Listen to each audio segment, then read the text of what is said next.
திருநெல்வேலி அதிமுக புறநகர் மாவட்டத்தின் சிறுபான்மை நலப்பிரிவு சார்பாக அதிமுகவின் தேர்தல் பிரச்சார துண்டு பிரசுரங்கள் விநியோகிக்கும் நிகழ்வு அக்கட்சியின் மாவட்ட சிறுபான்மை நல பிரிவு செயலாளர் அந்தோணி அருண் புனிதன் ஏற்பாட்டில் நடைபெற்றது.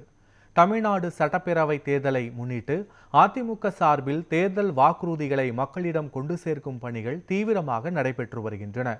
அதன் ஒரு பகுதியாக திருநெல்வேலி புறநகர் மாவட்ட சிறுபான்மையினர் நலப்பிரிவு சார்பில் ராதாபுரத்தில் துண்டு பிரசுரங்கள் விநியோகிக்கப்பட்டன. திருநெல்வேலி அதிமுக புறநகர் மாவட்ட சிறுபான்மையினர் நலப்பிரிவு செயலாளர் அந்தோணி அருண் புனிதன் ஏற்பாட்டில் நடைபெற்ற இந்த நிகழ்ச்சியில் ராதாபுரம் மேற்கு ஒன்றிய கழக செயலாளர் அந்தோணி அமலராஜா மற்றும் ராதாபுரம் ஒன்றிய இளைஞரணி செயலாளர் ராதாபுரம் முருகேசன் முன்னிலை வகித்தனர்.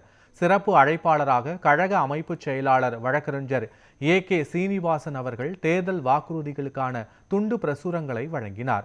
இந்த நிகழ்வில் மாநில MGR மன்ற துணை செயலாளர் நாராயண பெருமாள், மாவட்ட கழக இணைச் செயலாளர் ஜான்சி ராணி, மாவட்ட தகவல் தொழில்நுட்ப பிரிவு செயலாளர் அருண்குமார், மாவட்ட வர்த்தக அணி செயலாளர் பாரதி ராஜா, வள்ளியூர் தெற்கு ஒன்றிய கழக செயலாளர் பால்துரை, ராதாபுரம் கிழக்கு ஒன்றிய கழக செயலாளர் செல்வராஜ், வள்ளியூர் வடக்கு ஒன்றிய கழக செயலாளர் லாசர், வள்ளியூர் பேரூர் கழக செயலாளர் கருப்பசாமி, பணக்குடி பேரூர் கழக செயலாளர் லாரன்ஸ், மாவட்ட அம்மா பேரவை இணைச் செயலாளர் ராம்குமார், மாவட்ட அம்மா பெயர் துணைத் தலைவர் பால் ரிச்சர்ட், பிரேம்குமார் மற்றும் கழக நிர்வாகிகள், தொண்டர்கள் என ஏராளமானோர் கலந்து கொண்டனர்.